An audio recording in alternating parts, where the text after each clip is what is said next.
Good evening, Facebook and YouTube. We're coming live to you tonight with a quick video update on some things that are going on within the Belfast Trust and some further information that we've received over the last couple of days with regards to the information that the Trust have been sharing at the Committee for Health with regards to Claire Bailey's exclusion zone bill. So as just a quick catch up for those who aren't totally aware, Claire Bailey currently has a bill at Stormont.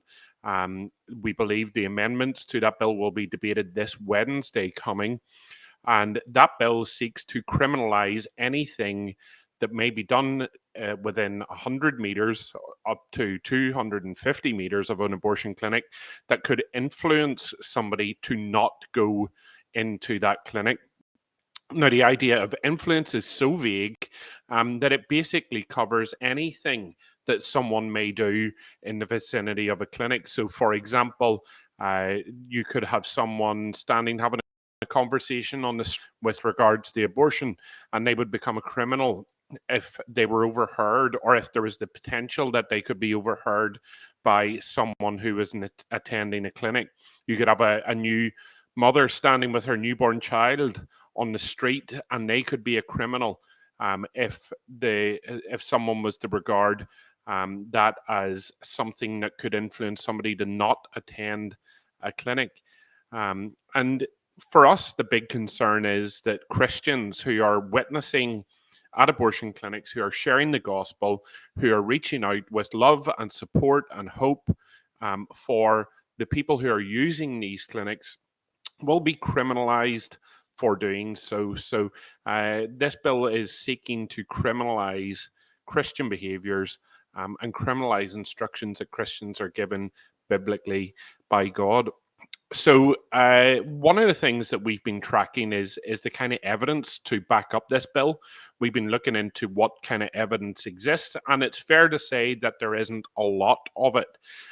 So in fact, back in July, the chief executives of the trusts were invited to the health committee to give evidence on the severe fetal impairment abortion bill for Paul Given. And at the meeting at the start of July, the chief executive of the Belfast Trust said that in over a year of operating the clinic out of College Street in Belfast, they had recorded 2 incidents on their incident management system. Now, what is an incident? What do they mean by an incident? Well, that's not entirely clear, but it is certainly not of the same significance as a crime, which the PSNI would respond to. But they had only recorded 2 incidents in well over the space of a year. Now, we did a Freedom of Information request back in October. We received that back in November, and that showed that since from in between March 2020 and the end of October 2021, 11 incidents had been recorded in the trust in relation to the abortion clinic on College Street in Belfast. Now, again, we don't know what they mean by an incident. It is certainly not a criminal offence, but it shows you just how insignificant and peaceful the people who were at the clinic were, that in a year and a half, effectively, only 11 incidents had been recorded. But we were alarmed at the start of December when a director from the trust, a guy called Colin McMullen, went on to the Committee for Health about Claire Bailey's exclusion zone bill and claimed that there had been 41 incidents recorded. Now, this is going between the space of middle of November. We had received a Freedom of Information request that said there had been 11. And then by the end of our start of December, that had all of a sudden jumped to 41. So 30 extra incidents had been recorded that weren't originally on our FOI. So what we did is we went to the trust, we did another Freedom of Information request, and it came back to us in the middle of January. And what we found from that was that someone had if we just focus on the period of March 2020 through to the end of October 2021, someone in the Belfast Trust had retrospectively added 27 incidents during November. And a little bit more digging showed that all of these incidents had been recorded on a single day. So somebody had retrospectively recorded incidents on the 16th of November, had entered 27 incidents which they had claimed had happened between March 2021 and the end of October, and had just sat down and decided to put them all in one day. Now, this is highly unusual. It's highly peculiar that incidents are recorded 8 months after they're alleged to have happened. Anybody who works in the public sector knows that you record incidents immediately in case there's any follow-up. So we came to the natural conclusion that there is something going on within the Belfast Trust to try to manipulate the evidence around what's happening at these abortion clinics with a view, we feel, of deceiving the Committee for Health. We feel that these numbers have been manipulated in such a way to make the situation much worse than it actually is, with a view to criminalising Christians through legislative change at Stormont. So we wanted to do a little bit more digging. And when we received the information in January, we immediately went back to the Trust and we asked them for a variety of different things. And I'm going to show you our requests, and then we'll take a little bit of time having a read over the Trust's response. So first of all, we asked in our Freedom of Information request, because we want to ascertain if there is any kind of fraud, potential fraud going on in the Trust. We asked within the date range of 1st of October to the 10th of December, so the committee was on the 9th of December, please provide copies of all emails sent within the Trust, make reference to anti-abortion activities outside the Sexual and Reproductive Health Clinic on College Street, which is the abortion clinic. So we wanted all emails that made reference to the anti-abortion activities outside the clinic. We wanted emails that spoke about incidents at the clinic. We wanted emails that spoke about Claire Bailey's bill, and we wanted emails that spoke about the Committee for Health evidence session on the 9th of December. And basically what we were trying to do there was follow the paper trail to see, is there any collusion within the Trust to manipulate evidence, specifically with regards to what they would present at the Committee for Health. We also asked for details of the 27 incidents that were recorded on the 16th of November. We wanted copies of the incidents. We wanted details of the severity level of these incidents. We wanted results on investigation, because incidents must be investigated in the Trust. And we wanted to confirm if these incidents were all entered by the same person. And then the final thing, we wanted severity levels of every single incident and the results of any investigations into those incidents in its entirety outside the abortion clinic on College Street in Belfast. Now, this is all fairly standard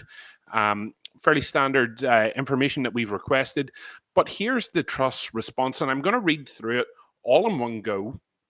We'll have a look at it all in its entirety, and then we'll pick it apart line by line. So the Trust claim that this information is exempt from disclosure under FOI Act Section 38, Health and Safety, as there are significant risks associated with the sharing of this information.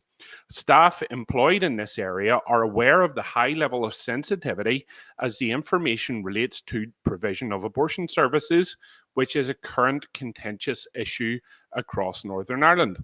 Disclosure of the information requested could potentially identify individual staff who are already anxious and concerned that their identity may be revealed through the sharing of email correspondence, and as a consequence, they may be subjected to further abuse and slanderous comments on public and social media websites, as has unfortunately already occurred. Belfast Trust has a duty of care to protect their employees from abuse and promotes a zero tolerance policy for the protection of staff.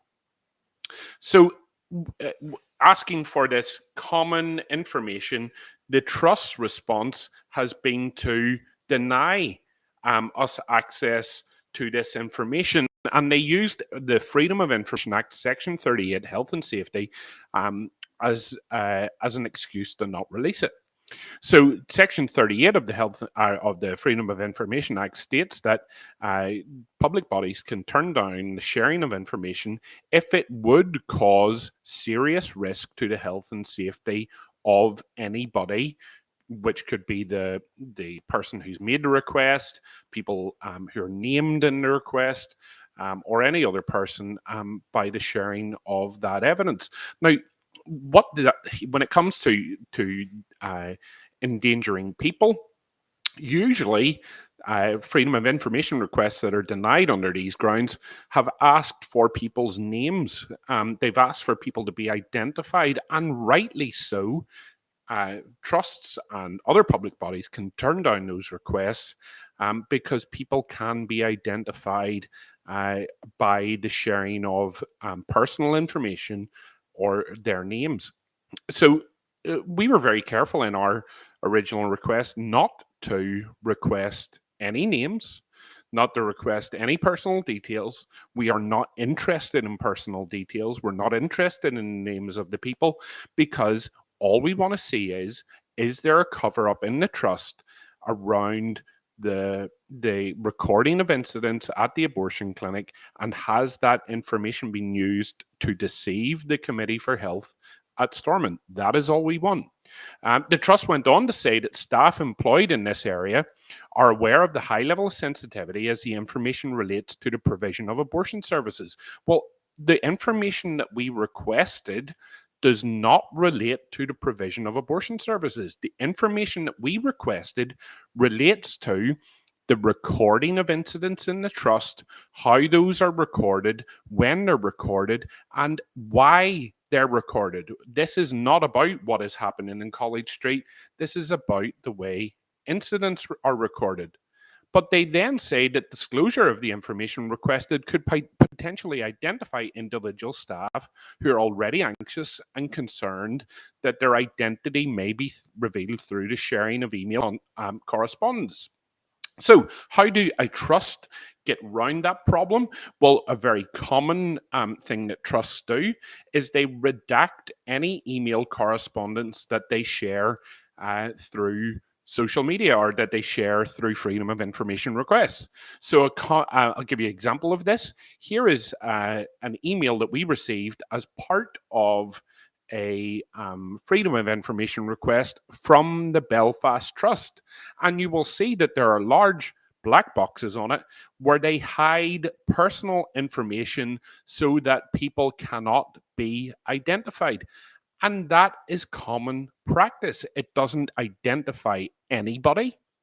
But what it does allow is openness and transparency into what the communication says. So the Belfast Trust have done this in the past. They could do this now, but they have chosen not to. And they said that they're not going to give us email correspondence because the staff are anxious and concerned that their identity may be revealed. Well, recently, at the end of 2021, a nurse who works in the Belfast Clinic, who set up the Belfast Clinic, won the Nurse of the Year award, quite perversely, from the RCN. And was happy to appear in all sorts of press releases, was on the front of magazines, was in the newspapers, was commenting in the newspapers about how abortion services should be fully rolled out. She was more than happy to identify herself in the press. She was more than happy for the RCN to identify her, and she certainly does not look anxious or concerned in this photo, where the Nursing Standard have revealed her identity and have shown her photo. So that is an excuse from the Trust that people are anxious and concerned that their identity can be revealed, because they do it themselves already. Now, the final part of their response is a little bit of a jagged jibe at us. They say that they don't want staff to be subjected to further abuse and slanderous comments on public and social media websites, as has unfortunately already occurred. Now, of course, if people are subjected to slanderous comments on social media and on websites, they are fully entitled to seek legal recompense through the appropriate channels. They can take legal action, and I'm sure the trust would support them in doing that. Their unions would definitely support them in doing that. So if there are slanderous comments that have been made about people in the Belfast Trust, do something about it. Go to your union, get your union on board, and take action on that. But what we will not stand for is any insinuation that Abolish Abortion NI or I have been involved in any abuse or any slander towards anybody in the Belfast Trust, because that is simply not true. So we have immediately we've immediately gone back to the Belfast Trust and we've asked for a review into the handling of this Freedom of Information request. We've asked the Trust to review the claims that the information that we have requested is exempt under the Freedom of Information Act. We've asked the Trust to provide the emails as we have requested by redacting personal information. We do not want personal information. We want to know what has been going on with the recording of this evidence. Now, the big thing that I took away from this, they're saying, we will not give you this information. But the big thing, if you read their response, there clearly are emails. There clearly are emails that refer to what is going on with the recording of incidents in the Belfast Trust, and we want to see them because we are entitled to see them, and we're going to continue the pursuit of seeing them. So we've gone to the Belfast Trust, we've asked for a review, we are waiting for the response to that review already.